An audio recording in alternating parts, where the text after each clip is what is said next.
Hello दोस्तों, नमस्ते। मेरा नाम रविकांत भारती है।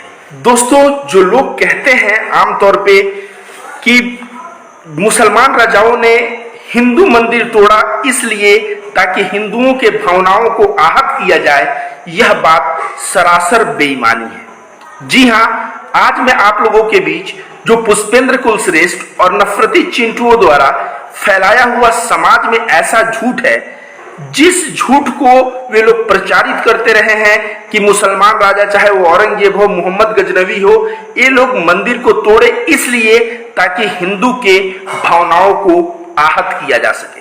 तो वीडियो को ज्यादा से ज्यादा मात्रा में अपने टाइमलाइन पे शेयर कर दें ताकि ज्यादा लोगों तक यह वीडियो पहुंचे। आप लोगों का लाइक आने लगा, संख्या बढ़ते जा रही है। आप सभी का बहुत बहुत धन्यवाद दोस्तों। तो सबसे पहले जो झूठ फैलाया जाता है, यह झूठ क्या है कि मोहम्मद गजनवी एक आया था बंदा, और वो हिंदुओं के भावनाओं को आहत करने के लिए, हिंदुओं को नीचा दिखाने के लिए, हिंदुओं को अपमान करने के लिए वो सोमनाथ मंदिर पे आया और सोमनाथ मंदिर पे आके वो सोमनाथ मंदिर को लूट ले गया। तो आप सभी को बता दूं कि बात तो सही है कि मोहम्मद गजनवी जो है ये सोमनाथ मंदिर को लूटा था, लेकिन लूटने का कारण ये नहीं था कि वह हिंदू भावना को अपमान करे। मंदिर लूटने का कारण ये था कि जो मंदिर की दीवारें थी वो सोने की बनी हुई थी और लगभग 151 करोड़, आज के दिन में 151 करोड़ से भी ज्यादा का वहां सोना था। और उसी सोने के लालच में अफगान के गजना शहर से गजनवी चला और सोमनाथ मंदिर में लूटपाट की। आप लोगों को एक बात और बता दें कि जब मोहम्मद गजनवी भारत आना चाहता था सोमनाथ मंदिर को तोड़ने के लिए, उसका लूट करने के लिए, सोने को लूट करने के लिए, तो मुल्तान में एक राजा था और वो राजा मुल्तान का हिंदू नहीं था, वह मुल्तान का राजा एक मुसलमान था। और जिस मुसलमान का क्या नाम था पता है? अब्दुल फत दाऊद। मोहम्मद गजनवी ने मुल्तान के इस राजा से कहा कि हमें रास्ता चाहिए भारत जाने के लिए और हम सोमनाथ मंदिर को लूटना पाटना चाहते हैं और लूटने के बाद उसमें से कुछ धन तुमको भी देंगे। तो ये देखिए कि अब्दुल फत दाऊद भी तो मुसलमान था। वो कहता हाँ भाई चलो, मुसलमान भाई चलो, हम लोग दोनों हिंदुओं को अपमान करते हैं, उनके मंदिरों को तोड़ते हैं। लेकिन हुआ क्या कि अब्दुल फत दाऊद ने मना कर दिया कि मैं मुल्तान से रास्ता मैं दूंगा ही नहीं, तुम कैसे जाओगे? ये मंदिर तोड़ना गलत है, किसी भी व्यक्ति की धार्मिक आस्था पे आहत नहीं पहुंचाना चाहिए। मोहम्मद गजनवी उसको समझाने का प्रयास किया कि ये संपत्ति की लूट है, तुमको भी संपत्ति मिलेगा, लेकिन अब्दुल फत दाऊद ने मना कर दिया एक सिरे से। और मना करने का क्या कारण हुआ? मना करने का रिजल्ट ये हुआ कि मोहम्मद गजनवी मुल्तान पे हमला कर दिया और मुल्तान पे हमला करके अब्दुल फत दाऊद से मोहम्मद गजनवी का क्या होने लगा? लड़ाई होने लगा। ये बात कहते हुए हंसी आती है अंध भक्तों को कि दो मुसलमान लड़ रहे हैं, और किस लिए लड़ रहे हैं? सोमनाथ मंदिर जो तोड़ने का वो प्लान कर रहा था, उसके लिए एक मुसलमान ही रास्ता नहीं दे रहा था। लड़ाई हुई। लड़ाई का परिणाम क्या हुआ पता है आपको? गजनवी जो है वहां पे मुल्तान में एक जामा मस्जिद था, उस जामा मस्जिद को शहीद कर दिया। तो जो लोग कहते हैं कि सोमनाथ मंदिर को गजनवी लूटपाट करने तोड़ने आया था ताकि हिंदुओं का अपमान कर सके, तो जो मुल्तान का अब्दुल फत दाऊद उससे रास्ता नहीं दिया, उससे लड़ाई किया, और उसका परिणाम क्या निकला? मुल्तान का जो जामा मस्जिद था उसको शहीद कर दिया गया। आप बताइए, अब मोहम्मद गजनवी मस्जिद को शहीद किया, एक कोई पुष्पेंद्र कुलश्रेष्ठ, कोई यति नरसिंहानंद, कोई संघी विचारधारा, कोई नफरती चिंटू इस बात को बताएगा ही नहीं कि मोहम्मद गजनवी सोमनाथ मंदिर लूटने के पहले जामा मस्जिद जो है मुल्तान का, उसे तोड़ दिया था, सिर्फ इसलिए कि मुल्तान का राजा सोमनाथ मंदिर तक आने का रास्ता नहीं दे रहा था। उसके बाद वह आया सोमनाथ मंदिर के पास, और सोमनाथ मंदिर में कहा जाता है कि जितने पंडे पुरोहित थे वे सभी अगर हिम्मत किए होते तो मोहम्मद गजनवी की सेना उनके सामने बहुत कम थी, लेकिन पंडे वगैरह जो है वे लोग लड़ाई नहीं किए। और परिणाम क्या निकला? परिणाम यह निकला कि मोहम्मद गजनवी 151 करोड़ से ज्यादा का संपत्ति जो सोना था वो सोमनाथ मंदिर को तोड़ के और लूट के लेके चला गया। दोस्तों, अब जो लोग कहते हैं कि ये हिंदू की भावना आहत और हिंदू का अपमान करने के लिए करते हैं किया था, तो मैं आप लोगों को बता दूं कि जो मोहम्मद गजनवी था उसके सेने में 12 सेनापति थे। कितने सेनापति थे? 12 सेनापति थे। और 12 सेनापति में 5 सेनापति हिंदू थे, उसका नाम मेरे पास है। मोहम्मद गजनवी का एक सेनापति था तिलक, वो हिंदू था। एक सेनापति था सोधी, वो भी हिंदू था। एक था हरजान, वो भी हिंदू था। एक था राय, वो भी हिंदू था। और एक था सिंध। ये 5 सेनापति, 12 सेनापति जो मोहम्मद गजनवी के थे, उसमें से ये 5 सेनापति हिंदू थे। अब मैं आप लोगों से पूछना चाहता हूं कि मोहम्मद गजनवी जब अफगानिस्तान से चला तो अफगानिस्तान तक आप जानेंगे कि हिंदुओं का उस वक्त प्रभाव था। जब उसके पहले तो अफगानिस्तान से लेके और जब सोमनाथ मंदिर आ रहा था ना, रास्ते में 1000 से ज्यादा मंदिरें पड़ी होंगी। अगर वो भावना को आहत करने के लिए आता, वो सारे मंदिरों को तोड़ते हुए आता, लेकिन किसी भी मंदिर को हाथ नहीं लगाया, बल्कि मुल्तान का अब्दुल फलदाउत राजा रास्ता देने से मना कर दिया, तो जामा मस्जिद को लड़ाई में शहीद कर दिया। और जामा मस्जिद को शहीद करने के बाद जो है वो सोमनाथ तक पहुंचा। और सोमनाथ तक पहुंचने के बाद वो 151 करोड़ की लागत का जो सोना था उसको मोहम्मद गजनवी लूट के लेके चला गया। तो आप ही से मैं सवाल करना चाहूंगा कि ये मोहम्मद गजनवी ने जो हमला किया, जो लूटा, ये धर्म के अपमान करने के लिए लूटा या धन के लिए लूटा? ये धर्म के लिए नहीं, ये वेल्थ, संपत्ति, धन के लिए ये लूटा। और सारे राजा संपत्ति और सत्ता की ही लड़ाई लड़ते थे, कोई धर्म की लड़ाई लड़ता नहीं था। आप लोगों को एक चीज और बता दूं कि मोहम्मद गजनवी जब मर गया तो उसका एक उत्तराधिकारी हुआ। उस उत्तराधिकारी का नाम क्या था? मसूद। और मसूद जो मध्य एशिया में एक मस्जिद था बहुत बड़ा, मध्य एशिया में। और मसूद जो है, मोहम्मद गजनवी का जो उत्तराधिकारी, वो उस मध्य एशिया के मस्जिद पे हमला करने का प्लान बनाया। और हमला किया इसलिए किया ताकि संपत्ति को लूटा जा सके। तो जब धन के लिए होगा, धर्म के लिए नहीं, जब धन के लिए होगा तो उस व्यक्ति को आंखों में जो है ना मंदिर और मस्जिद नहीं दिखेगा। जिस तरह से सोमनाथ मंदिर में संपत्ति दिखा, उसी तरह से मध्य एशिया में मस्जिद में संपत्ति दिखा। तो सोमनाथ मंदिर भी संपत्ति के लिए टूटा, मध्य एशिया भी, मध्य एशिया का जो बड़ा सा मस्जिद था वो भी संपत्ति के लिए टूटा और मतलब शहीद हुआ। और जामा मस्जिद ये केवल रास्ते के झगड़े में कि हमको सोमनाथ जाने का रास्ता चाहिए, और मुल्तान का जो अब्दुल फद्दाउद थे वो बोले मैं सोमनाथ मंदिर तोड़ने के लिए तुमको रास्ता नहीं दूंगा। उस रास्ते की लड़ाई में एक जो है मुल्तान का जामा मस्जिद शहीद हो गया। आप लोगों को और बता दें कि जो हिंदू जितने भी देखिए यहां मुगल शासन किए, उसके पहले भी मुसलमान, इब्राहिम लोदी कौन था? मुसलमान था, उसी से बाबर लड़ा और मुगल शासन आया।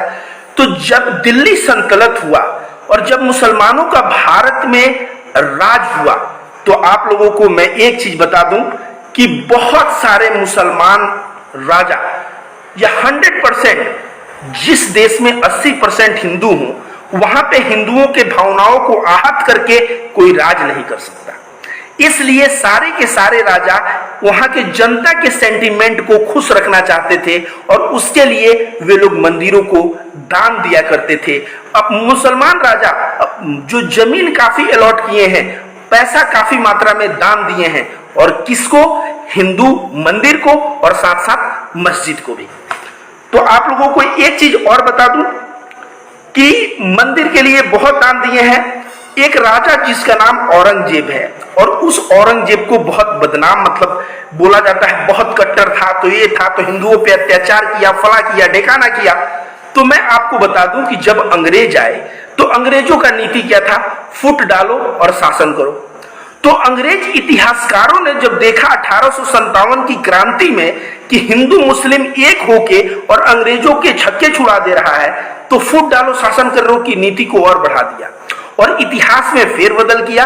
और उसी इतिहास को आज जो है नफरती चिंटू लोग गाते रहते हैं। पहले गाता है पुष्पेंद्र कुल श्रेष्ठ और उसके पीछे सारे चेले गाते रहते हैं। मैं आप सभी को बता दूं कि मैं ये जो बात कहने जा रहा हूं औरंगजेब के बारे में एक किताब से लिया हूं, जिस किताब का नाम है फेदर्स एंड स्टोन। इस किताब के राइटर का नाम मैं बता दूं, डॉक्टर पटाभी सीतारमैया द्वारा एक पुस्तक लिखा गया है। पुस्तक एक हिंदू ने लिखा है। इस पुस्तक में क्या लिखा गया है दोस्तों? लिखा गया है कि औरंगजेब दिल्ली से कलकत्ता की यात्रा कर रहा था और उसके कारवां में 44 हिंदू राजा, ये समझिए राजा का टाइटल कौन दिया? मुगल दिए। तो जितने भी राजा थे हिंदू राजा, वो मुगल के अंडर में वो सब अपने पावर और सत्ता के लिए कार्य करते थे।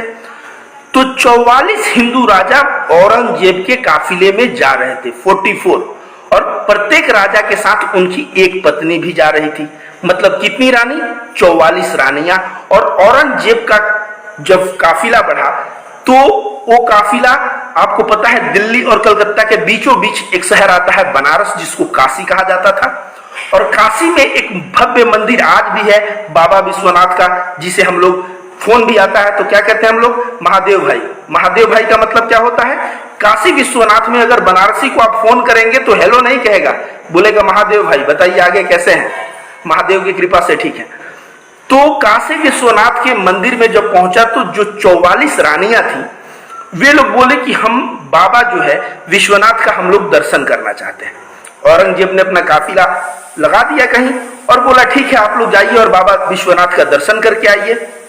44 रानियां गईं और बाबा विश्वनाथ का दर्शन करने गए। जब वहां से वे लोग दर्शन करके लौटी तो केवल आपको बता दूं 43 रानियां लौटी, एक रानी नहीं लौटी। तो जो अधिकारी था जिसको ये जिम्मेदारी दी गई थी, वो पहुंचा मंदिर में चेक करने के लिए कि एक रानी कहां मिसिंग हो गई। तो मंदिर के तलपट पे एक रानी अर्धनग्न अवस्था में पड़ी हुई थी। जब अर्धनग्न अवस्था में जब वो पड़ी हुई थी तो इसने पूछा आप लेट क्यों की और ये हालत आपका कौन कर दिया? तो उन्होंने कहा, वो एक हिंदू रानी थी, उन्होंने कहा कि इस मंदिर का पुरोहित मेरे साथ व्यभिचार किया है, मेरा रेप किया है।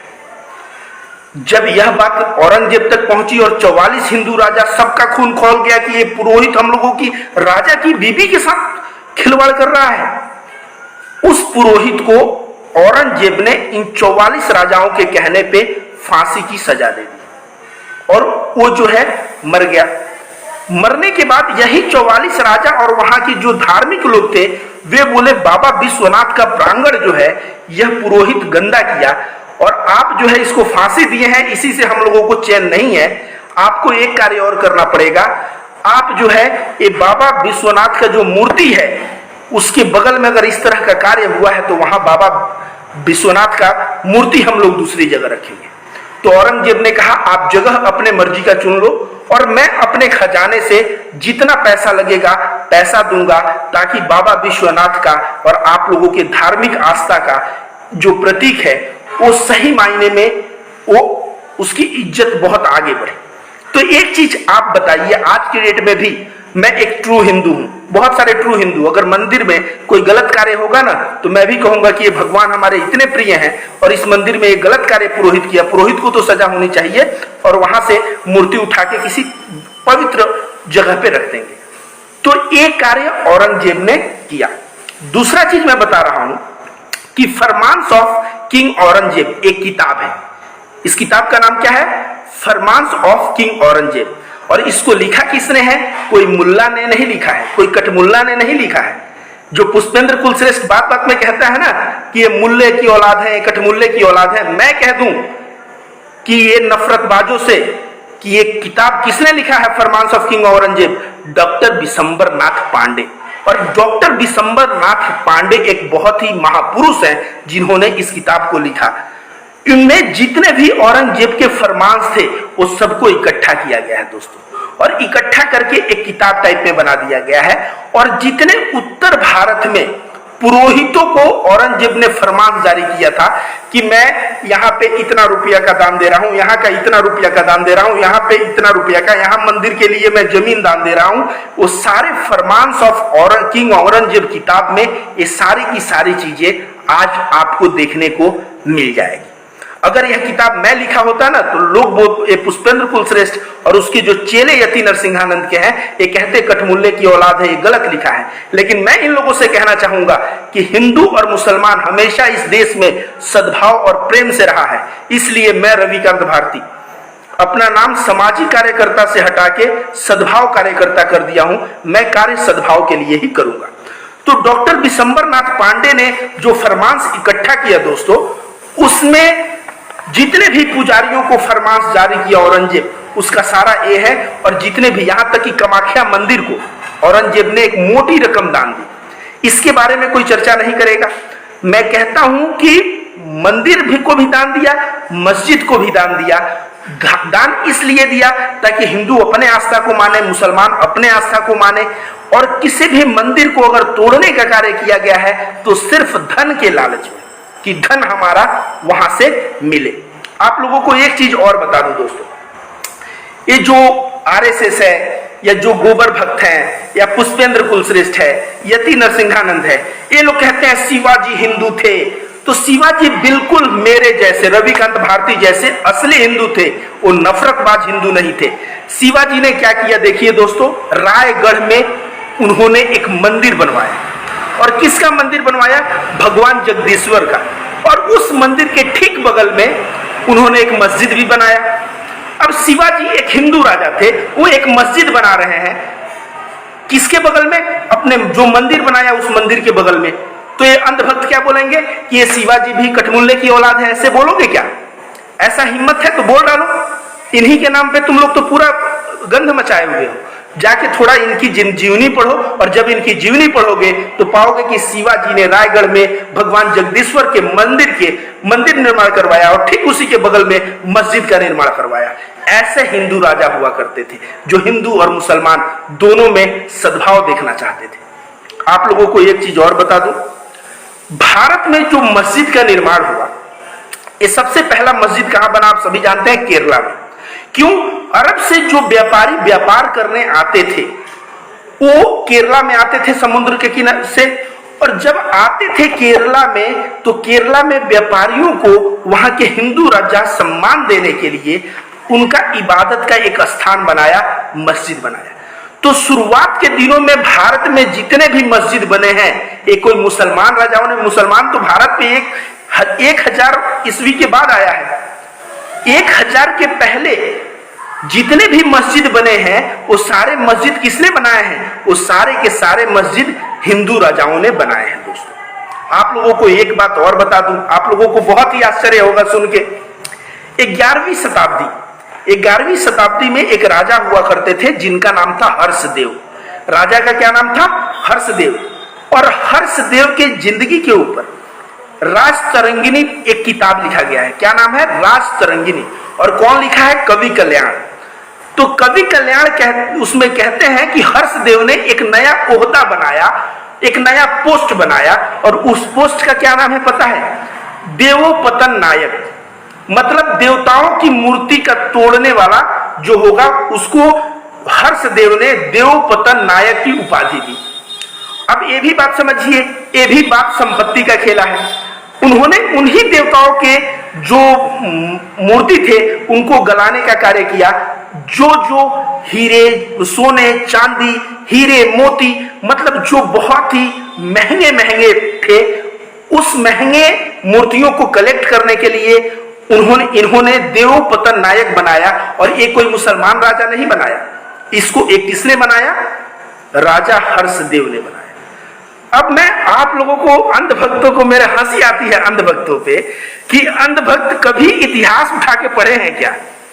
ये अंधभक्त अगर कभी इतिहास उठा के पढ़ ले तो जो शिवाजी के नाम पे आजकल बोलते हैं कि हिंदू मुसलमान, वो शिवाजी ने मस्जिद का निर्माण करवाया।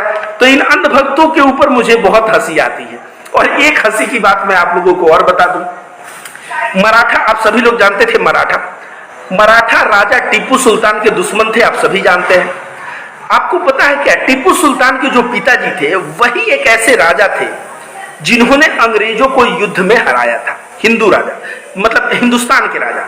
टीपू सुल्तान के पिताजी का नाम था हैदर अली, और हैदर अली जो पे जब अंग्रेजों ने आक्रमण किया ना, हैदर अली अंग्रेजों को मारते मारते सीधे मद्रास लेके गया और मद्रास में अंग्रेजों को कहा कि घुटने टेको और युद्ध में मेरा जितना क्षति हुआ है वो सारा पैसा तुम लोग लौटाओ, तब जाके मैं तुमको बख्शूंगा, अदरवाइज मैं तुम सभी लोगों को पकड़ के अंदर करूंगा।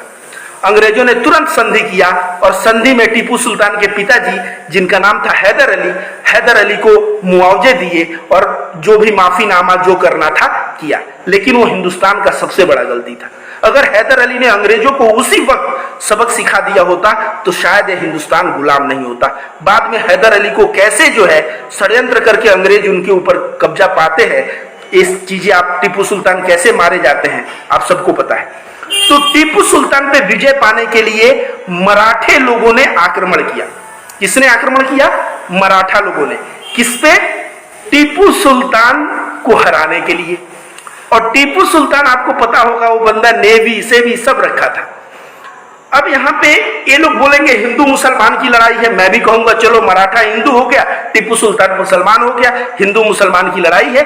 और मराठा सेना पहुंच गया श्रीरंगपट्टनम और वहां पे युद्ध होने लगा। युद्ध होते होते होते होते ऐसा समय आया कि मराठा सेना को समझ में आया कि अब हम लोग युद्ध लड़ेंगे तो हार जाएंगे, इससे अच्छा है कि युद्ध को ड्रॉ कर दो। जैसे क्रिकेट मैच भी कभी कभी ड्रॉ हो जाता है, तो युद्ध को ड्रॉ कर दिया। उसमें कहा जाता है न तो टीपू सुल्तान जीते और न ही मराठा राजा जीता। लेकिन मराठा लोग जो चले थे टीपू सुल्तान को हराने, उनके दिल में बहुत ज्यादा खुन्नस एक होता है ना, खुन्नस था। अब उस खुन्नस को ये करने के लिए इन लोगों ने कितनी नीच हरकत की आप लोगों को पता है? नीच हरकत ये की है कि श्रीरंगपट्टनम में एक हिंदू मंदिर था और सोचा कि हम लोग युद्ध में तो ड्रॉ कर गए लेकिन जाते जाते सबक सिखा के जाएंगे। और सबक सिखाने के चक्कर में ये लोग जो है हिंदू मंदिर को मराठा लोगों ने तोड़ दिया, सिर्फ इसलिए कि टीपू सुल्तान जो है हारे नहीं। और जो खुन्नस था वो खुन्नस कहीं निकालना था, और वो खुन्नस कहाँ निकला? वो खुन्नस निकला मंदिर पे, और टीपू सुल्तान के श्रीरंगपट्टनम में वो मंदिर था। अब आपको लगेगा टीपू सुल्तान तो ताली बजाने लगा होगा कि मंदिर हिंदुओं का टूट गया तो अब मंदिर मत बनाओ। टीपू सुल्तान ने क्या किया पता है? तुरंत प्रभाव से दूसरे ही दिन से उस मंदिर का कार्य शुरू कर दिया। जो तोड़े थे फोड़े थे सबका मरम्मत टीपू सुल्तान ने करवाना शुरू कर दिया। जब टीपू सुल्तान ने मरम्मत करवा दिया तो मराठाओं को कैसा लगा होगा? उन लोगों को लगा होगा कि वो खुन्नस भी निकाले थे, वो खुन्नस भी ये कर दिया। तो आज जो है बीजेपी के लोग, मैं आप लोगों को कह दूं, टीपू सुल्तान से बहुत जलन रखते हैं और टीपू सुल्तान को गलत इतिहास का हिस्सा बनाया जाता है। उसके पिताजी को मैं कहूंगा कि वो पहला एक हीरो था जो अंग्रेजों को मारते मारते कहां तक लेके चला गया था? चेन्नई तक। और टीपू सुल्तान के पास दो विकल्प थे, आपको बता दें। टीपू सुल्तान के पास एक विकल्प था कि मर जाऊं और दूसरा विकल्प था अंग्रेजों के अधीन हो जाऊं। अंग्रेजों के अधीन आप देखेंगे तमाम कई राजा हो गए, झांसी की रानी नहीं हुई, टीपू सुल्तान नहीं हुए। तो अंग्रेजों के अधीन अगर हो जाते तो टीपू सुल्तान की जान बच जाती और हो सकता है इनको एक जमींदार टाइप में बना दिया जाता। लेकिन टीपू सुल्तान वो सच्चा ईमान का बंदा था, वो मैन ऑफ इंटीग्रिटी था, ईमानदारी थी, वो मातृभूमि का सच्चा सपूत था। टीपू सुल्तान ने क्या किया आपको पता है? टीपू सुल्तान ने कहा कि मुझे जान से मरना पसंद है लेकिन अंग्रेजों के सामने घुटने टेकना नहीं। वो नेवी से भी सब व्यवस्था करके लड़ा, लेकिन अंग्रेज इतने पावरफुल तब तक हो गए थे क्योंकि कलकत्ता बिहार सभी जगह अंग्रेजों का आधिपत्य हो गया था। तो अंग्रेजों का आधिपत्य हो गया था और वहां टीपू सुल्तान ने हार हुआ।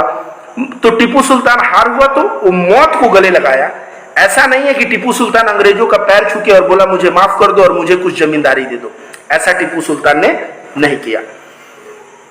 तो दोस्तों मैं यही इन अंधभक्तों से कहता हूं, पुष्पेंद्र कुलश्रेष्ठ से कहता हूं, यति नरसिंहानंद से कहता हूं कि यार किस तरह तुम लोग आईटी सेल वालों से कहना चाहता हूं, भारत के इतिहास को आप लोग क्या करना चाहते हैं?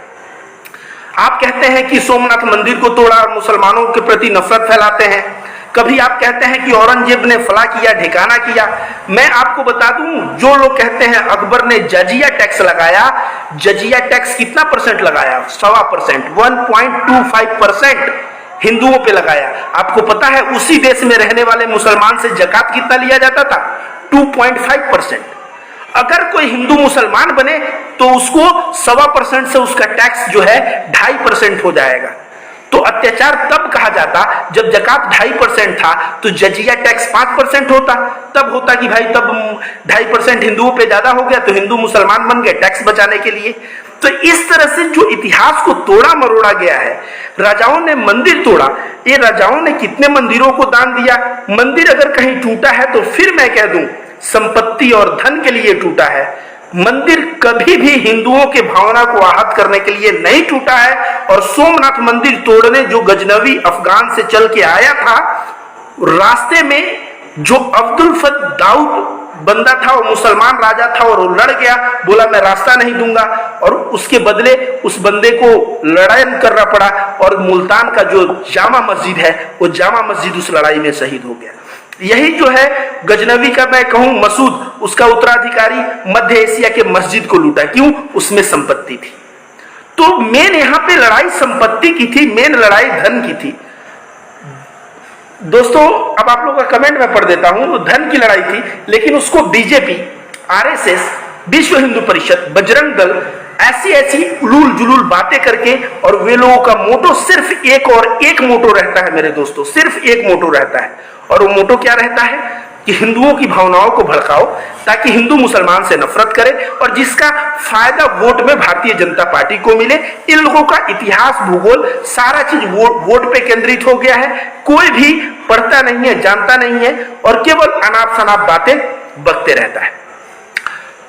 आप लोगों का कोई सवाल है तो पूछिए। मोहम्मद भाई ने, अल्ताफ भाई ने लिखा है वेरी गुड। अजीजुर रहमान ने लिखा है कि भक्त लोगों को मिर्ची लग रही होगी।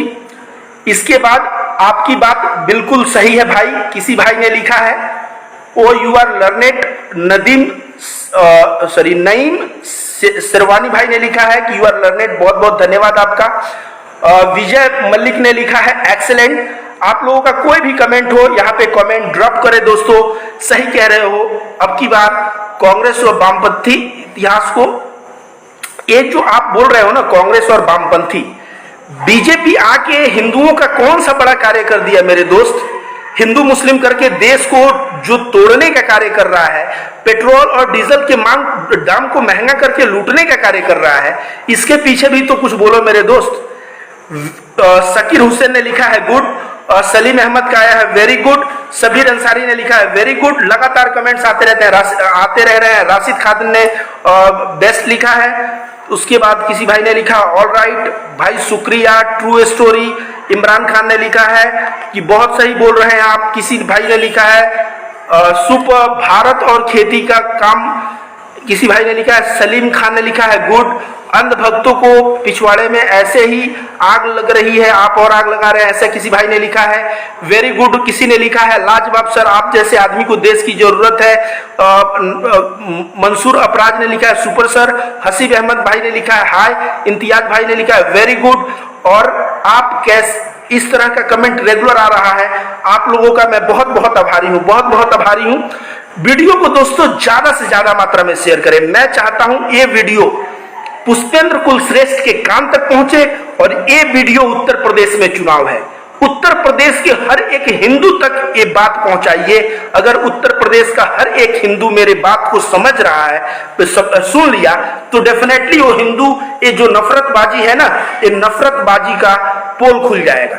आप लोग दोस्तों आज मेरे लाइव में लगभग 650 लोग आए, बहुत बहुत धन्यवाद दोस्तों आप सभी का। लगातार कमेंट में आ रहा है। मोहम्मद दाऊद भाई ने लिखा है वेरी गुड रवि भाई, आई लव यू। किसी ने लिखा, लोकेश ने कहा है भाई जी आप बहुत ही लर्नेड।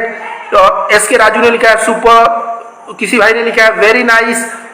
लल्लू भाई, मैं नाम जो है पढ़ रहा हूं तब तक कमेंट ऊपर चला जा रहा है दोस्तों, तो मैं क्षमा प्रार्थी हूं। आप लोगों का कमेंट रेगुलर आ रहा है, नहीं पढ़ रहा हूं, नहीं पढ़ पा रहा हूं। मोहम्मद आसिफ ने लिखा यू आर गुड। किसी भाई ने लिखा ग्रेट, अच्छी, ग्रेट जॉब भाई, तो गुड। इस तरह का आप सारे लोगों का कमेंट आ रहा है। दोस्तों आप लोग एक बात मुझे बता दीजिए, क्या इस वीडियो को उत्तर प्रदेश के हर एक नागरिक तक आप पहुंचाएंगे? अगर हर एक नागरिक तक ये वीडियो पहुंच जाता है तो मैं कहूंगा यहीं पे योगी आदित्यनाथ और नरेंद्र मोदी का कहानी समाप्त हो जाएगा। योगी आदित्यनाथ सत्ता से बाहर जाएंगे और फिर जो पार्टी आएगी कम से कम वो हिंदू और मुसलमान नहीं करेगी, वो हिंदू और मुसलमानों के बीच सद्भाव की बात करेगी। तो इस वीडियो को इतना शेयर करिए कि भारत के हर एक हिंदू तक, खासकर उत्तर प्रदेश के में जो हिंदुओं की बहुत बड़ी संख्या है वहां तक ये बात पहुंचाइए। ये जो टीवी पे आके गोदी मीडिया जिस तरह से लोग रोज इन लोगों को उल्टा सीधा बातें करके और इन लोगों का मन बदलने का प्रयास कर रहा है, मैं रविकांत भारती लोकतंत्र टीवी के माध्यम से लाइव आकर और इन सभी गोदी मीडियाओं का, इन सभी लोगों का जो मैं ना हवा खराब करने वाला हूं। और इस तरह का वीडियो मेरा यूपी चुनाव तक आता रहेगा। दोस्तों, आप लोगों के प्रेम का मैं सदा ही ये रहता हूं, आप लोग ज्यादा से ज्यादा मात्रा में मेरे वीडियो को आइए, देखिए और शेयर करिए। भारत हिंदुस्तान के हर एक नागरिक तक मेरी बात पहुंचनी चाहिए दोस्तों। तो आनंद चक्रवर्ती एक बंगाली हैं, लिख रहे हैं गुड। बताइए, चक्रवर्ती लोग का भी मतलब लोग कहते हैं केवल आप में मुसलमान ही कमेंट किए जा रहा है, लेकिन इसमें हिंदुओं का भी कमेंट आता है। मेरे जैसे बहुत सारे हिंदू हैं, आपको बता दूं दोस्तों। भाई प्लीज शेयर योर नंबर, आपने लिखा है शेयर योर नंबर, तो मैं अपना नंबर आप लोगों के बीच यहाँ पे ड्रॉप कर रहा हूँ। कोई फोन करना चाहे, कोई मैसेज करना चाहे, मुझे मैसेज और फोन करके आप लोग मुझसे कांटेक्ट कर सकते हैं। ये है 9651799158। नीचे अपना नाम लिख दे रहा हूँ, मैं अपना नाम लिख दे रहा हूँ, रविकांत भारती। तो आप लोग कांटेक्ट करिए और आप लोग आज जो है लाइव में ज्यादा से ज्यादा मात्रा में आकर और जो मेरा हिम्मत बढ़ाए, इसके लिए आप सभी लोगों को बहुत बहुत धन्यवाद। कोई सवाल है तो पूछिए दोस्तों, वीडियो कैसे लगी कमेंट करिए, और कोई सवाल है तो पूछिए। बहुत सही बात है भाई, बीजेपी को भगाओ और देश बचाओ। किसी भाई ने लिखा है ज्यादा हिंदू मुसलमानों से द्वेष नहीं रखते। बिल्कुल, ये देश में अगर घूम के देख लो यार, तो हिंदू मुसलमानों से द्वेष नहीं रखते। ये तो गोदी मीडिया, पुष्पेंद्र कुलश्रेष्ठ, ये लोग ऐसी ऐसी कहानियां बना रहे हैं कि अभी देखिए, जैसे मौलाना कलीम सिद्दीकी को गिरफ्तार किया गया है। मौलाना कलीम सिद्दीकी की गिरफ्तारी का मतलब समझते हैं? अभी कुछ दिन पहले मौलाना उमर को और जहांगीर को गिरफ्तार किया गया कि ये लोग धर्म बदलवाते हैं। उसके बाद वो लहर चला नहीं, वो हवा चला नहीं। तो ये लोग कलकत्ता का फ्लाईओवर योगी आदित्यनाथ दिखा के कहते हैं विकास हो गया, ऐसे न्यूज़पेपर में ऐड छपता है। अब सरकार बोलती है न्यूज वालों की गलती है, लेकिन छपता है कि भारतीय जनता पार्टी का विकास, और उसमें कलकत्ता का फ्लाईओवर छपता है, उसकी भी हवा निकल जाती है। अब हिंदू मुस्लिम करना है तो हिंदू मुस्लिम करना है तो मौलाना कलीम सिद्दीकी को भी पकड़ के अंदर कर दो। और सारा गोदी मीडिया दिखा रहा है कि ये बंदा इस पाकिस्तान से पैसा आता था, फला होता था, ठिकाना होता था। और जब वही मैं बोल रहा हूं, जिस तरह से 1 साल बाद उमर खालिद का कोई प्रूफ नहीं मिल पाया, दिल्ली दंगे में बहुत तमाम मुसलमानों को गिरफ्तार किया गया था, कोई सबूत नहीं मिल पाया।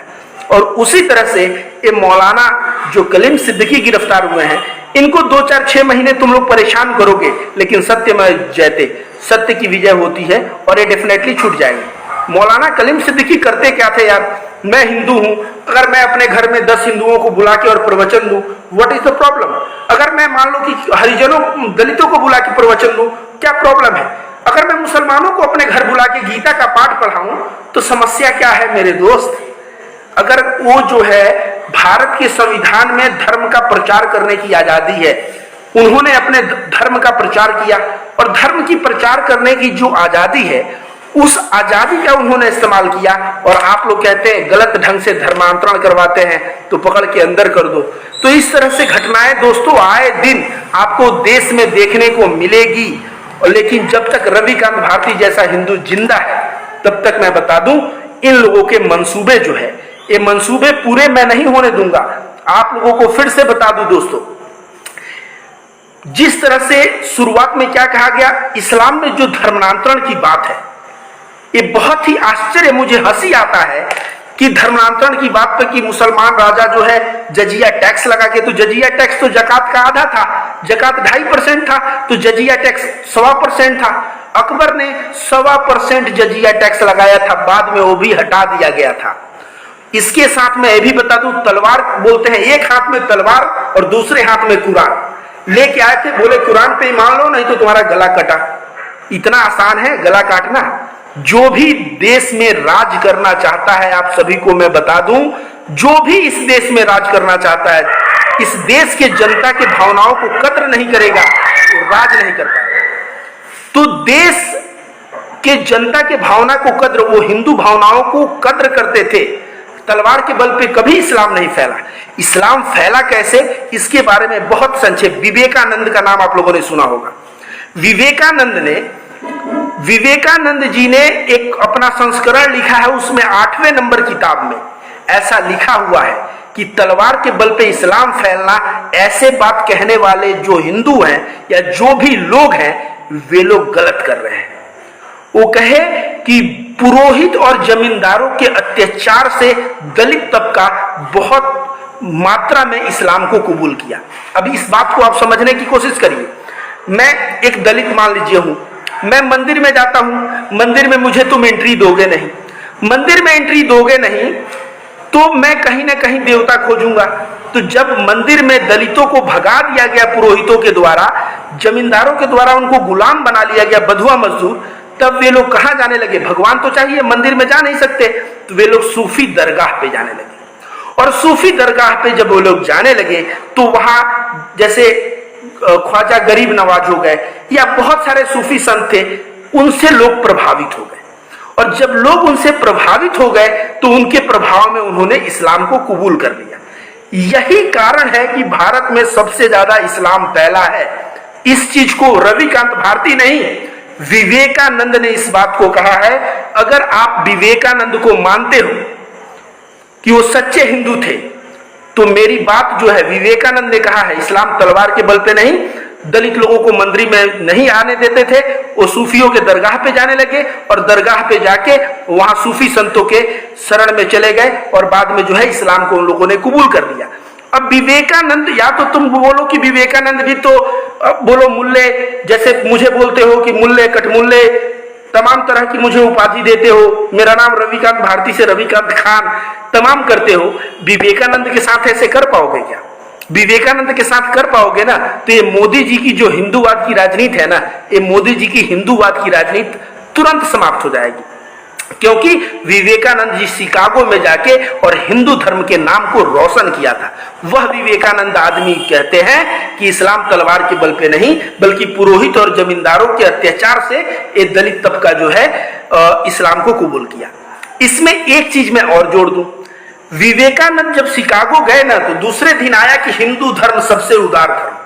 तो आज जो विदेशों में हिंदू धर्म की थोड़ा सी भी जो इज्जत है ना, वो स्वामी विवेकानंद, रविकांत भारती, ऐसे सेकुलर हिंदू, इसमें एक हिंदू का नाम मैं बता दूं, बहुत सारे लोग हैं, विनय दुबे, ये सारे जो है सेकुलर लोग जो हैं, ये सेकुलर लोग आपको बता दें कि हिंदू का नाम पूरे विश्व में फैलाए थे।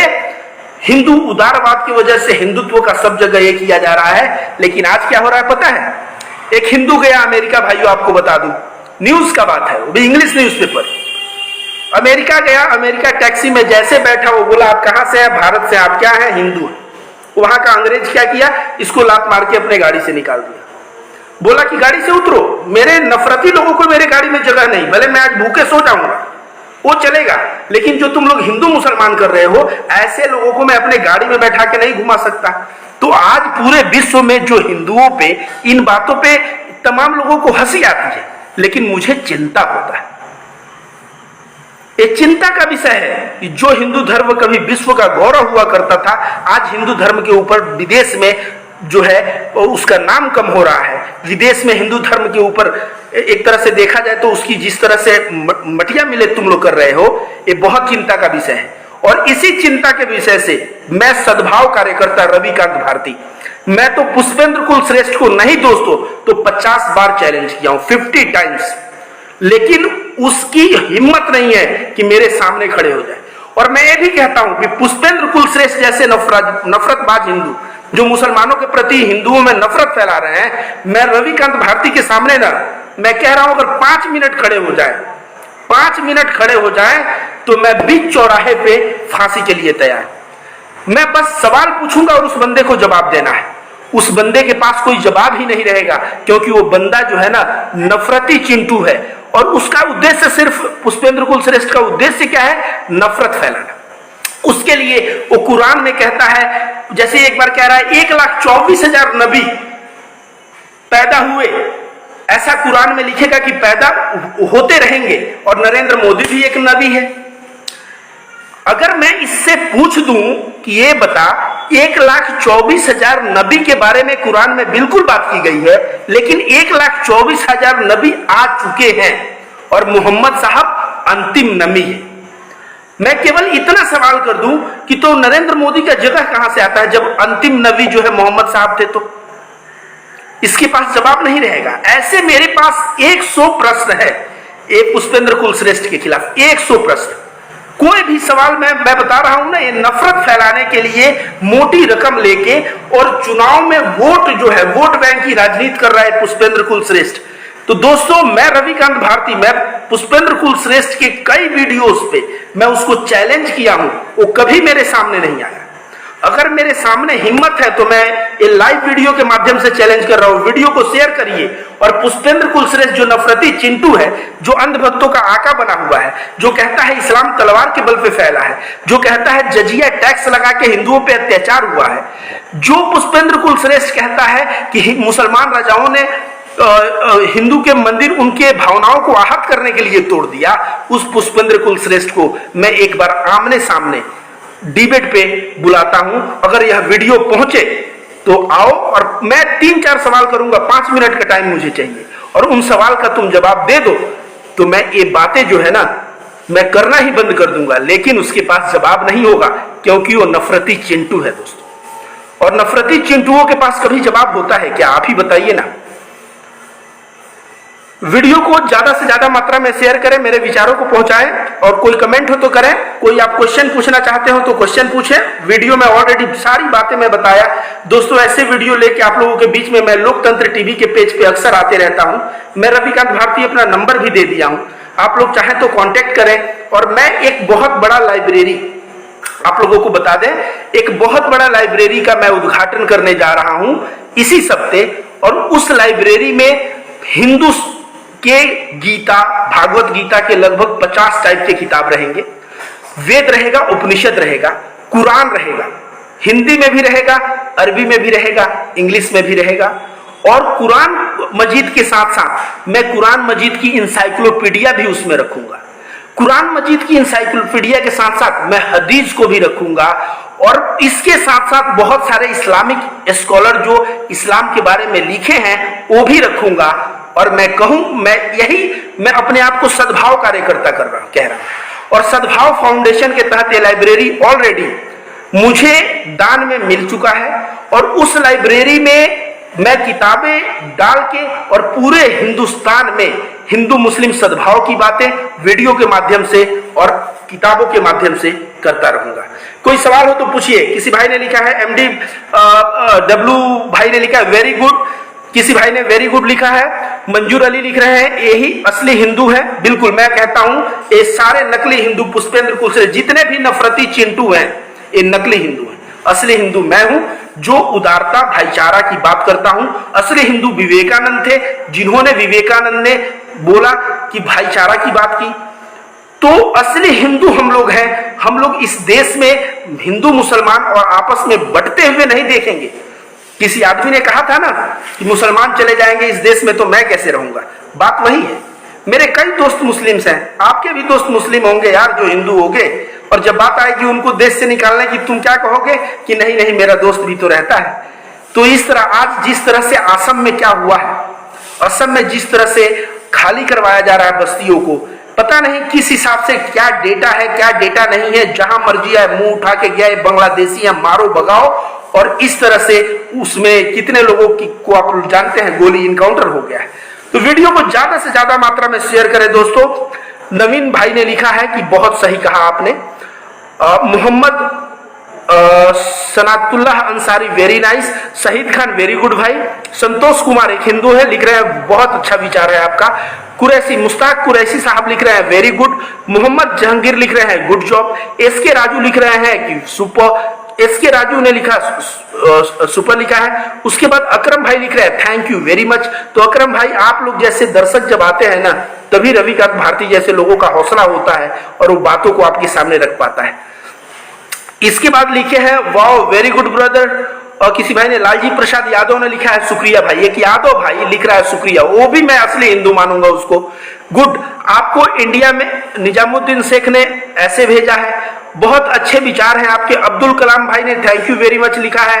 कालिस नेगी भाई ने गुड भाई लिखा है। मुस्कान वेरी नाइस। दोस्तों, आप लोग का कोई भी सवाल हो तो मुझसे सवाल पूछ लीजिए, मैं अपना नंबर दिया हूं, आप कांटेक्ट कर सकते हैं। कोई सवाल हो तो सवाल पूछ लीजिए, कोई सवाल हो तो सवाल पूछिए, मैं जवाब देता हूं। जियो मेरे भाई, आप असली हिंदू हो। फरूक खान लिखे हैं। प्रभाकर भाई ने लिखा है कि अति सुंदर। बताइए, प्रभाकर भाई एक हिंदू है, वो लिख रहे हैं अति सुंदर। नसीम अख्तर भाई ने लिखा है यस। राणा जी लिख रहा है वेरी गुड। हसन इमाम लिख रहा है वेरी गुड भाई। मनोज हुसैन लिख रहा है वेरी गुड भाई। तो इस तरह से आप लोग अभी मैं बता रहा हूं 800 से ऊपर लोग इस लाइव में, अभी प्रेजेंट टाइम में 783 लोग इस लाइव को देख रहे हैं। इतने कमेंट आ रहे हैं, सभी लोगों से मेरा हाथ जोड़ के निवेदन है, इस वीडियो को इतना शेयर करिए कि उत्तर प्रदेश के हर एक मतदाता तक यह वीडियो पहुंचे। तो हिंदू मुस्लिम का जो ये विभाजन ये कर रहे हैं पोलराइज, ताकि योगी आदित्यनाथ को हिंदू वोट देना, ये जो है कुरैशी भाई ने बहुत बड़ी बात लिखी है, देश अपना है और इसके लिए लड़ेंगे, जरूरत पड़ेगा तो इसके लिए मैं खून तक बहाऊंगा, देश के लिए इतना प्रेम है इन भाई में। मोहद्दीन बेग भाई लिख रहे हैं गुड। जावेद भाई लिख रहे हैं कि गुड। मोहम्मद इजराइल भाई लिख रहे हैं बहुत ही अच्छी बात कहा, बेस्ट ऑफ लक। मनोज भाई लिखा है सवाल। मोहम्मद रियाज भाई ने लिखा है गुड। आरडी सिद्दीकी भाई ने लिखा है गुड। कोई सवाल है तो पूछिए। गुड आइडियोलॉजी मोहम्मद सलीम भाई का आया है। I love you brother, very nice video. Abdul Kalam भाई ने लिखा है। और राइबुल इस्लाम इसके वेरी गुड, सुपर डुपर लिखे हैं। शमशाद पप्पू भाई, आप लोग सभी लोगों का इसमें कमेंट आया। कोई सवाल हो तो पूछिए दोस्तों। एक चीज में आप लोगों से एक सवाल मैं करता हूं अपने लाइव में, आप लोग कहां से हैं, किस किस जगह से हैं, आप कमेंट करके बताइए किस जगह से आप हैं। अब्दुल एसके भाई लिखे हैं सैल्यूट है आपको। आफ्टर हुसैन भाई लिख रहे हैं ऊपर चला जा रहा है दोस्तों, पढ़ रहा हूं ऊपर चला। नाजिर शाह भाई लिख रहे हैं वेरी गुड। जहां जहां हिंदू मुसलमान में भाईचारा रहेगा देश, ये बहुत बड़ी बात लिखे हैं। बाबू अली भाई लिख रहे हैं जय हिंद। बताइए, बाबू अली भाई एक मुस्लिम है और लिख रहे हैं जय हिंद। इन अंध भक्तों को अभी भी तो बुद्धि आ जाना चाहिए। एक भाई ने लिखा है कि मैं कनाडा से हूं, अब उनका नाम मैं ऊपर चला गया। हिंदू मुस्लिम एकता जिंदाबाद। जौनपुर जिला यूपी से कोई भाई लिख रहा है। और इस तरह से इस्लाम की अच्छी नॉलेज रखते हैं आप, आपका बहुत बहुत धन्यवाद। प्रभाकर शर्मा लिख रहे हैं मैं प्रभाकर शर्मा सूरत से हूं, आपकी हिम्मत को सलाम करना पड़ेगा, किसी भाई ने लिखा है। शरीफ खान लिखा है वेरी गुड। बेतिया जिला तो बेतिया जिला बिहार में, मैं सिवान जिला में जाने वाला हूं। बेतिया जिला। हसन इमाम भाई बिहार से हैं। विशाखापट्टनम आंध्र प्रदेश से बेग भाई देख रहे हैं, मोहिद्दीन भाई बेग। सजीद खान लिख रहे हैं गुड वर्क। चित्रकूट यूपी से मेरे भाई एक हैं।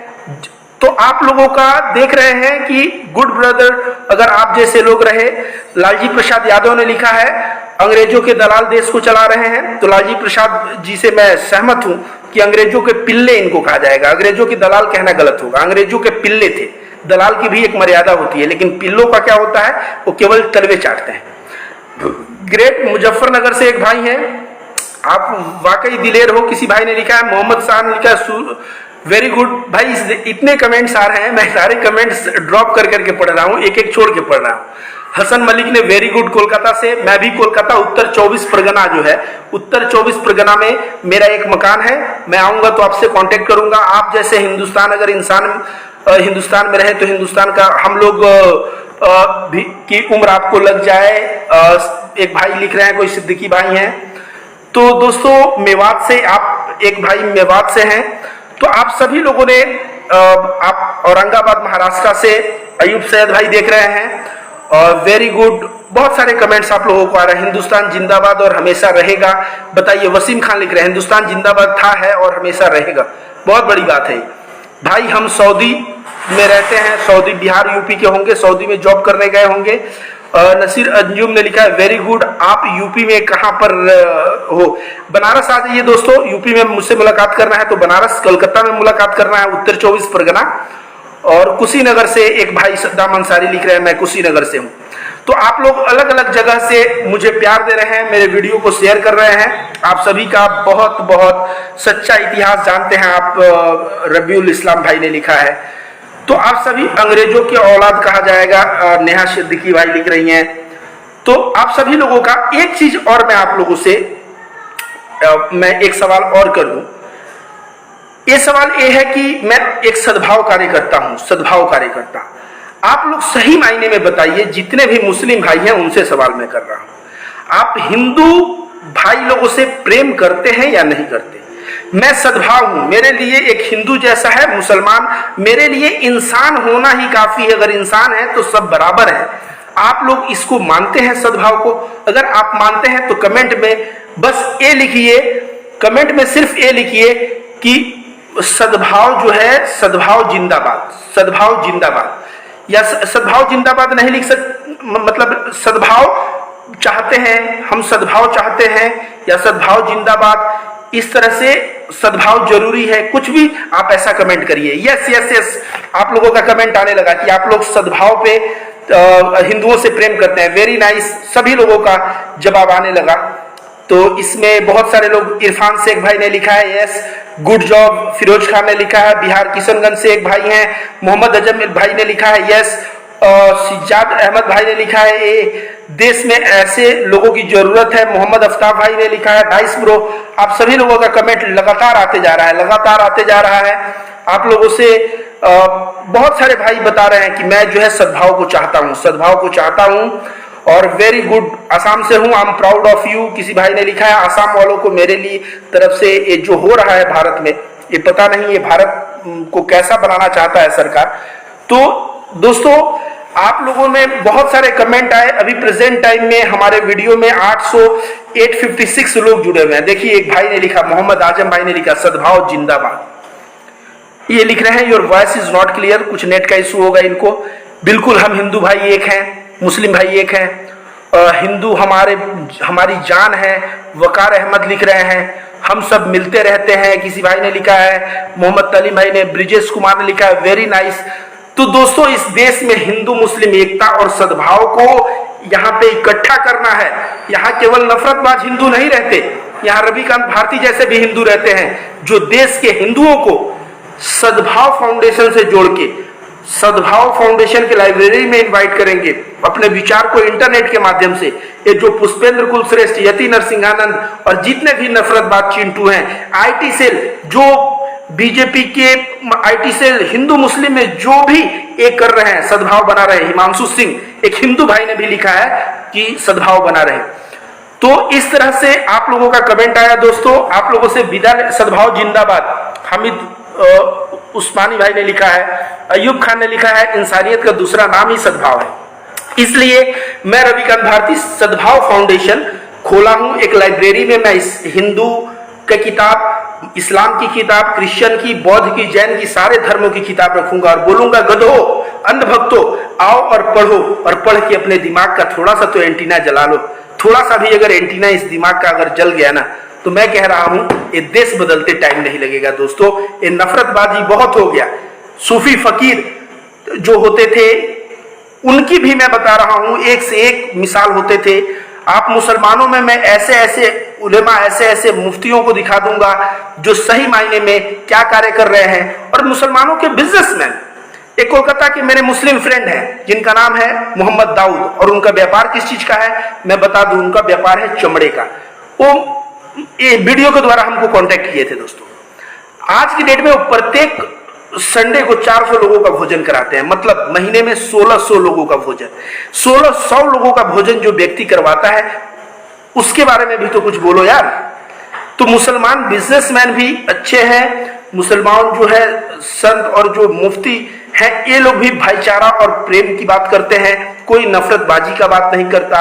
और हिंदू साधी संत, चलो यही मिर्जापुर में अड़गड़ानंद महाराज जी से मैं मिलवा देता हूँ, आप लोगों की आंखें खुल जाएंगी। देवरवा बाबा को से मिलवा देता हूं, आप लोगों की आंखें खुल जाएंगी। इनके पास ज्ञान लेने के लिए सभी तबके के लोग आते हैं। तो बहुत सारे लोग लिखे हैं सद्भाव जिंदाबाद, मैं बहुत प्यार करता हूं। तो आप लोगों से दोस्तों विदा लेने का तो मेरा मन नहीं कर रहा है, लेकिन मैं आता रहूंगा। कल सैटरडे है, शनिवार को भी आऊंगा, मैं आता रहूंगा शनिवार रविवार। और कल एक बहुत बड़ा दिन है। कल दीनदयाल उपाध्याय जो आरएसएस के अध्यक्ष थे, जिनके नाम पे मुगल सराय स्टेशन बना, उनका कल जयंती है। और इस जयंती को भारतीय जनता पार्टी जोरों शोरों से मनाती है। जबकि दीनदयाल उपाध्याय, मैं जब अध्ययन किया तो पाया कि देश को जिस तरह से, जिस दिशा में वो ले जाना चाहते थे, वो हिंदू राष्ट्र की परिकल्पना और मुसलमानों का उसमें कोई जगह नहीं होना, और उनका एकात्मवाद का जो कॉन्सेप्ट है वो पूर्ण रूप से भारत में राज्यों का दर्जा समाप्त कर देना, और केंद्र में सरकार रहेगी और सरकार के कहे पे जो है सरकार वही करेगी जो धर्म का कहेगा। इस तरह के जो नफरती लोग हैं, इनका जयंती जोरों शोरों से मनाया जाएगा। इसके ऊपर मैं कल लाइव आऊंगा। जुड़े रहिए, देखते रहिए आप।